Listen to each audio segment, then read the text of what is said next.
Cricket ಜಗತ್ತಿನ interesting ಸುದ್ದಿಗಳನ್ನು quick ಆಗಿ ಹೇಳ್ತೇನೆ ಕ್ರಿಕೆಟ್ ರೌಂಡ್ ಅಪ್ ನಲ್ಲಿ. ನಾನು ಶಾಂತಾ, ನೀವು ಸುದ್ದಿಯಾನದ ಸಬ್ಸ್ಕ್ರೈಬರ್ ಆಗೋದಕ್ಕೆ ಮರಿಬೇಡಿ.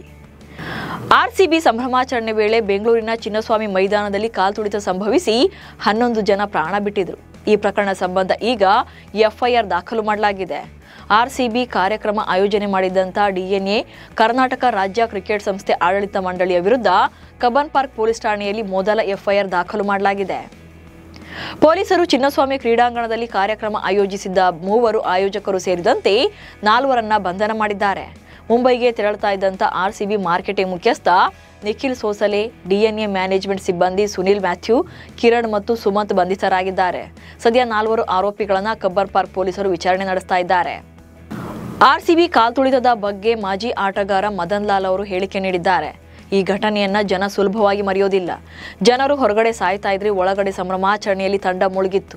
ಈ ನಿರ್ಧಾರ ನಿಜಕ್ಕೂ ಪ್ರಶ್ನೆಗಳು ಏಳುವಂತೆ ಮಾಡಿದೆ. ಮೃತರ ಕುಟುಂಬಗಳಿಗೆ ಆರ್ಸಿಬಿ ಹಾಗೆ ರಾಜ್ಯ ಸರ್ಕಾರಗಳು ಜಂಟಿಯಾಗಿ 100 ಕೋಟಿ ಪರಿಹಾರ ನೀಡಬೇಕು ಅಂತ ಮದನ್ ಲಾಲ್ ಒತ್ತಾಯಿಸಿದ್ದಾರೆ. ಈ ಪ್ರಕರಣದಿಂದ ಬಿಸಿಸಿಐ ಸಹ ನುಣುಚಿಕೊಳ್ಳುವಂತ ಪ್ರಯತ್ನ ಮಾಡ್ತಿದೆ ಎಂದು ಟೀಕಿಸಿದ್ದಾರೆ. ಬೆಂಗಳೂರಿನಲ್ಲಾದಂಥ ಕಾಲ್ತುಳಿತದ ಬಗ್ಗೆ ಗೌತಮ್ ಗಂಭೀರ್ ಮಾತನಾಡಿದ್ದು, ಗೆಲುವಿನ ನಂತರ ಇಂಥ ರೋಡ್ ಶೋಗಳು ನಡೆಯಬಾರದು ಎಂದಿದ್ದಾರೆ. ಯಾಕಂದ್ರೆ ಆಚರಣೆಗಳಿಗಿಂತ ಜೀವಗಳು ಮುಖ್ಯ. ನನಗೆ ರೋಡ್ ಶೋಗಳಲ್ಲಿ ನಂಬಿಕೆ ಇಲ್ಲ. ನಾನು ಆಡ್ತಾ ಇದ್ದಾಗ T20 ವಿಶ್ವಕಪ್ ಗೆದ್ದಾಗಲೂ ಕೂಡ ನಾನು ಈ ರೋಡ್ ಶೋಗೆ ಬೆಂಬಲ ನೀಡಿರಲಿಲ್ಲ. ಜನರ ಜೀವಗಳು ಹೆಚ್ಚು ಮುಖ್ಯ. ಬೆಂಗಳೂರಿನಲ್ಲಿ ನಡೆದು ನಿಜಕ್ಕೂ ಕೂಡ ನೋವಿನ ಸಂಗತಿ ಎಂದಿದ್ದಾರೆ. ಭಾರತ ಎ ಹಾಗೂ ಇಂಗ್ಲೆಂಡ್ ಲಯನ್ಸ್ ವಿರುದ್ಧ ಕಾದಾಟ ನಡೀತಾ ಇದೆ. ಈ ಅನಧಿಕೃತ ಟೆಸ್ಟ್ ಪಂದ್ಯದಲ್ಲಿ ಭಾರತದ ಅನುಭವಿ ಆಟಗಾರರು ಮೈದಾನಕ್ಕಿಳಿದಿದ್ದಾರೆ. ಉಭಯ ತಂಡಗಳ ನಡುವೆ ನಡೆದ ಮೊದಲ ಟೆಸ್ಟ್ ಪಂದ್ಯ ಡ್ರಾನಲ್ಲಿ ಅಂತ್ಯವಾಗಿತ್ತು. ಹೀಗಾಗಿ ಈ ಟೆಸ್ಟ್ ಮೇಲೆ ಎಲ್ಲರ ಚಿತ್ತ ನೆಟ್ಟಿದೆ. ಈ ಪಂದ್ಯದ ಬಳಿಕ ಭಾರತ ಹಾಗೆ ಇಂಗ್ಲೆಂಡ್ ನಡುವಿನ ಟೆಸ್ಟ್ ಪಂದ್ಯಗಳ ಸರಣಿ ನಡೆಯಲಿದೆ. ಈ ವೇಳೆ ಟೀಂ ಇಂಡಿಯಾ ಇಂಗ್ಲೆಂಡ್ ವಿರುದ್ಧ 5 ಪಂದ್ಯಗಳ ಟೆಸ್ಟ್ ಅನ್ನು ಆಡಲಿದೆ. ಇಂಗ್ಲೆಂಡ್ ಟೆಸ್ಟ್ಗೂ ಮುನ್ನವೇ ಟೀಂ ಇಂಡಿಯಾದ ನಾಯಕ ಶುಭ್ಮನ್ ಗಿಲ್ ಸುದ್ದಿಗೋಷ್ಠಿಯಲ್ಲಿ ಮಾತನಾಡಿದರು. ನಾಯಕತ್ವದ ಶೈಲಿ ನನ್ನದೇ ಆಗಿರುತ್ತದೆ. ಮುಂದಾಳತ್ವವು ಕೂಡ ಅನುಭವದಿಂದ ವಿಕಾಸಗೊಳ್ಳುತ್ತದೆ. ನಾನು ಸಹ ಹಲವು ನಾಯಕರ ಅಡಿಯಲ್ಲಿ ಆಡಿದ್ದೇನೆ. ಆಟಗಾರರ ನಂಬಿಕೆ ಗಳಿಸೋಕೆ ಪ್ರಯತ್ನ ಪಡ್ತೇನೆ. ಎಲ್ಲರನ್ನೂ ಕೂಡ ವಿಶ್ವಾಸಕ್ಕೆ ಪಡೆದಲ್ಲಿ ಉತ್ತಮ ಫಲಿತಾಂಶಗಳು ಬರೋಕೆ ಸಾಧ್ಯ. ಒಬ್ಬ ನಾಯಕನ ಜವಾಬ್ದಾರಿಯನ್ನು ಅರಿತು ಮೈದಾನದಲ್ಲಿ ಆಡ್ತೇನೆ. ಇನ್ನು ಬ್ಯಾಟಿಂಗ್ ಮಾಡುವಾಗ ನಾಯಕನಾಗಿ ಅಲ್ಲ, ಬ್ಯಾಟರ್ ಆಗಿ ಕಣಕ್ಕಿಳಿತೇನೆ. ನಾನು ನಿಶ್ಚಿತವಾಗಿ ರನ್ಗಳ ಬಗ್ಗೆ ತಲೆ ಕೆಡಿಸಿಕೊಳ್ಳುವುದಿಲ್ಲ.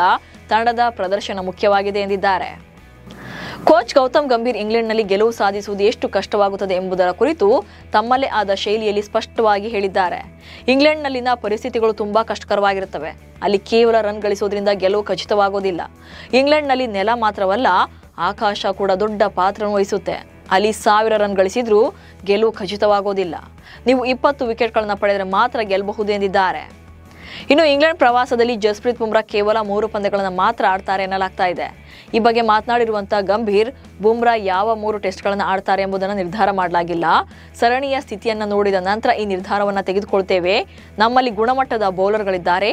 ಚಾಂಪಿಯನ್ಸ್ ಟ್ರೋಫಿಯಲ್ಲಿಯೂ ಕೂಡ ಟೀಂ ಇಂಡಿಯಾ ಅವರಿಲ್ಲದೆ ಉತ್ತಮ ಪ್ರದರ್ಶನ ನೀಡುವಂಥ ಸಾಮರ್ಥ್ಯವನ್ನು ತೋರಿಸಿತ್ತು.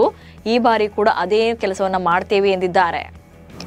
ಐಪಿಎಲ್ನಲ್ಲಿ ಆರ್ಸಿಬಿ ಪರ ಬ್ಯಾಟ್ ಮಾಡಿದಂಥ wicket keeper batter Jitesh Sharma ಹೆಗಲಿಗೆ ದೊಡ್ಡ ಜವಾಬ್ದಾರಿಯೊಂದು ಏರಲಿದೆ. ಐಪಿಎಲ್ ಮುಗಿದಿದ್ದು ಈಗ ಬೇರೆ ಬೇರೆ ರಾಜ್ಯಗಳಲ್ಲಿ ಆಯಾ ರಾಜ್ಯಗಳ ಪ್ರೋ ಲೀಗ್ ಆರಂಭವಾಗಿವೆ. ಈ ವೇಳೆ ವಿದರ್ಭ ಸಹ ಪ್ರೋ T20 ಲೀಗ್ ಆರಂಭವಾಗಿದೆ. ಈ ವೇಳೆ ಜಿತೇಶ್ ಶರ್ಮಾ ನೆಕೋ ಮಾಸ್ಟರ್ಸ್ ಬ್ಲಾಸ್ಟರ್ಸ್ ತಂಡವನ್ನು ಮುನ್ನಡೆಸಲಿದ್ದಾರೆ. ಸಂಜಯ್ ರಾಮಸ್ವಾಮಿ ಈ ತಂಡದಲ್ಲಿ ಉಪನಾಯಕನಾಗಿದ್ದಾರೆ. ಜಿತೇಶ್ ಶರ್ಮಾ ಅವರಿಗೆ ಐಪಿಎಲ್ನಲ್ಲಿ ಆರ್ಸಿಬಿ ತಂಡವನ್ನು ಮುನ್ನಡೆಸಿದಂಥ ಅನುಭವ ಇದೆ. ಆರ್ಸಿಬಿ ಅಭಿಮಾನಿಯೊಬ್ಬರು ಆರ್ಸಿಬಿ ಗೆದ್ದ ಖುಷಿಗೆ ತನ್ನ ಇಡೀ ಕಚೇರಿಗೆ ಸಿಹಿ ಹಂಚಿದ್ದಾರೆ. ಆಕೆ ಕೇವಲ ಸಿಹಿಯನ್ನು ಅಷ್ಟೇ ಹಂಚಿಲ್ಲ, ಸಿಹಿಯ ಜೊತೆಗೆ ಸುಟ್ಟ ಗಾಯದ ಉರಿ ಶಮನಗಳಿಸೋಕೆ ಹಾಕೋದಕ್ಕೆ ಫೇಮಸ್ ಆಗಿರುವಂತ ಬರ್ನಲ್ ಮುಲಾಮನ್ನು ಕೂಡ ಕೊಟ್ಟಿದ್ದಾರೆ. ಆಕೆಯ ವಿಡಿಯೋ ಈಗ ಸಾಮಾಜಿಕ ಜಾಲತಾಣಗಳಲ್ಲಿ ಸಾಕಷ್ಟು ವೈರಲ್ ಆಗ್ತಾ ಇದೆ, ಹಾಗೆ ಟ್ರೋಲ್ ಕೂಡ ಮಾಡಲಾಗ್ತಾ ಇದೆ. ಇವಿಷ್ಟು ಕ್ರಿಕೆಟ್ ರೌಂಡ್ ಅಪ್ನ ಸುದ್ದಿಗಳು. ನಮಸ್ಕಾರ.